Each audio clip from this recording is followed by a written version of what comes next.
जय श्री लक्ष्मी नारायण। कल 30 अक्टूबर कार्तिक माह की आंवला नवमी तिथि है। इस दिन कनक धारा स्तोत्र का पाठ करने अथवा सुनने से अक्षय लक्ष्मी की प्राप्ति होती है। आज मैं आप सबके सामने श्री कनक धारा स्तोत्र का पाठ करूँगी। अगर आप सबको यह वीडियो अच्छा लगे तो प्लीज़ लाइक करें, सब्सक्राइब करें, शेयर करें और कमेंट में बताएं कि आपको यह स्तोत्र कैसा लगा या जय माँ लक्ष्मी कमेंट में ज़रूर लिखें। जय श्री लक्ष्मी। यह कनक धारा स्तोत्र आदि गुरु शंकराचार्य द्वारा रचित है। जैसे भ्रमरी अध खिले कुसुमों से अलंकृत तमाल तरु का आश्रय लेती है, उसी प्रकार जो हरि के रोमांच से सुशोभित श्री अंगों पर निरंतर पड़ती रहती है तथा जिसमें संपूर्ण ऐश्वर्य का निवास है, वह संपूर्ण मंगलों की अधिष्ठात्री देवी भगवती महालक्ष्मी की कटाक्ष लीला मेरे लिए मंगलदायी हो। जैसे भ्रमरी महान कमाल दल पर आती जाती या मंडराती रहती है, उसी प्रकार जो मूर शत्रु श्री हरि के मुखारविंद की ओर बारंबार प्रेम पूर्वक जाती और लज्जा के कारण लौट आती है, वह समुद्र कन्या लक्ष्मी की मनोहर मुग्ध दृष्टिमाला मुझे धन संपत्ति प्रदान करे।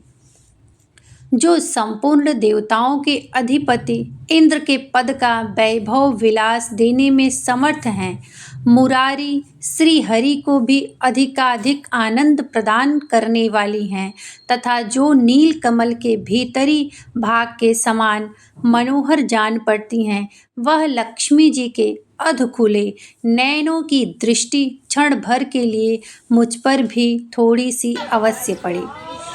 शेषशायी भगवान श्री विष्णु की धर्म पत्नी श्री लक्ष्मी जी का वह नेत्र हमें ऐश्वर्य प्रदान करने वाला हो, जिसकी पुतली और बरौनियाँ अनंग के वशीभूत प्रेम बस हो, अध खुले किंतु साथ ही निर्निमेष नैनों से देखने वाले आनंद कंद श्री मुकुंद को अपने निकट पाकर कुछ तिरछी हो जाती हैं, जो भगवान मधुसूदन के कौस्तुभमणि मंडित वक्ष स्थल में इंद्रनीलमयी हारावली सी सुशोभित होती हैं तथा उनके भी मन में काम प्रेम का संचार करने वाली हैं।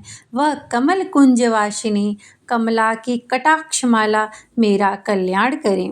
जैसे मेघों की घटा में बिजली चमकती है, उसी प्रकार जो कैटभ शत्रु श्री विष्णु जी के काली मेघमाला के समान श्याम सुंदर वक्ष स्थल पर प्रकाशित होती है, जिन्होंने अपने आविर्भाव से भृंगु वंश को आनंदित किया है तथा जो समस्त लोकों की जननी है, उन भगवती लक्ष्मी की पूजनीय मूर्ति मुझे कल्याण प्रदान करें।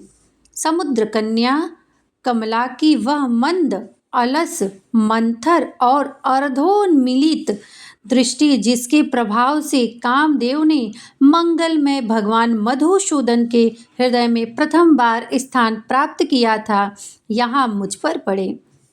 भगवान नारायण की प्रेयसी लक्ष्मी का नेत्र रूपी मेघ दया रूपी अनुकूल पवन से प्रेरित हो दुष्कर्म रूपी घाम को चीरकाल के लिए दूर हटाकर विषादों में पड़े हुए मुझ दीन रूपी चातक पोत पर धन रूपी जलधारा की वृष्टि करे।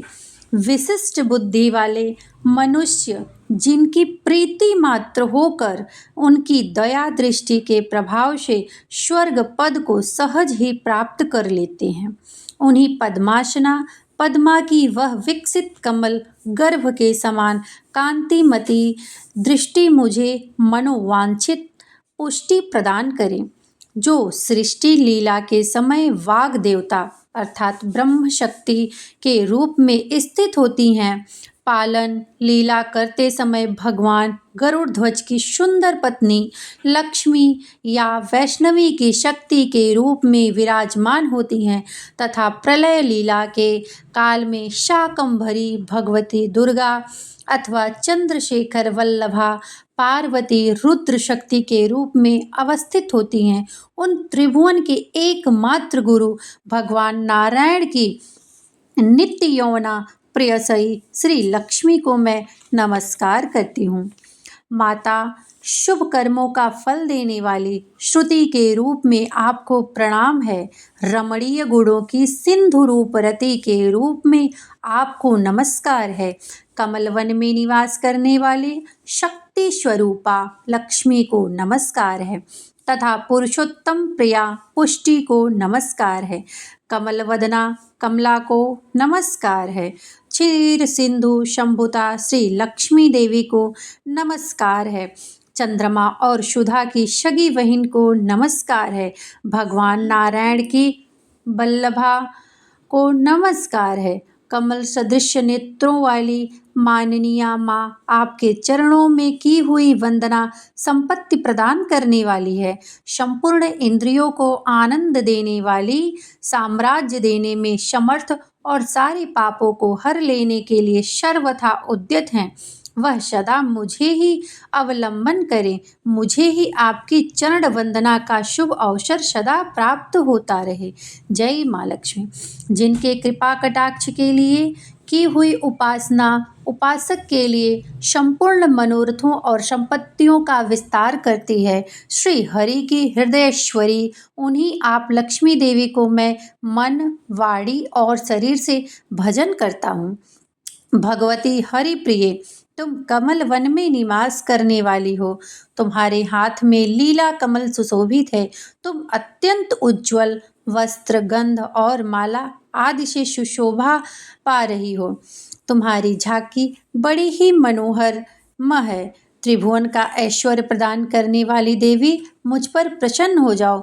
दिग्गजों द्वारा सुवर्ण कलश के मुख से गिराए गए आकाश गंगा के निर्मल एवं मनोहर जल से जिनके श्री अंगों का अभिषेक स्नान कार्य संपादित होता है, संपूर्ण लोकों के अधीश्वरी भगवान विष्णु की गृहिणी और क्षीर सागर की पुत्री उन जगत जननी लक्ष्मी को मैं प्रातःकाल प्रणाम करता हूँ। कमल नयन केशव की कमनीय कामिनी कमले, मैं अकिंचन दीनहीन मनुष्यों में अग्रगण्य हूँ, अतएव तुम्हारी कृपा का स्वाभाविक पात्र हूँ। तुम उमड़ती हुई करुणा की बाढ़ की तरल तरंगों के समान कटाक्षों द्वारा मेरी ओर देखो। जो लोग इन स्तुतियों द्वारा प्रतिदिन वेदत्रयी स्वरूपा त्रिभुवन जननी भगवती लक्ष्मी की स्तुति करते हैं, वे इस भूतल पर महान गुणवान और अत्यंत सौभाग्यशाली होते हैं तथा विद्वान पुरुष भी उनके मनोभाव को जानने के लिए उत्सुक रहते हैं। इस स्तोत्र को आंवला नवमी के दिन अवश्य सुने तथा अगर संभव हो तो प्रतिदिन सायंकाल में या हर शुक्रवार या नवमी तिथि को जरूर सुने। इसके श्रवण मात्र से ही लक्ष्मी माता की विशेष कृपा प्रदान होती है। लक्ष्मी माँ सब पर कृपा करें। प्लीज़ आप सब हमारे चैनल को लाइक करें, सब्सक्राइब करें। जय जय श्री लक्ष्मी माता। जय माँ लक्ष्मी सबका कल्याण करें।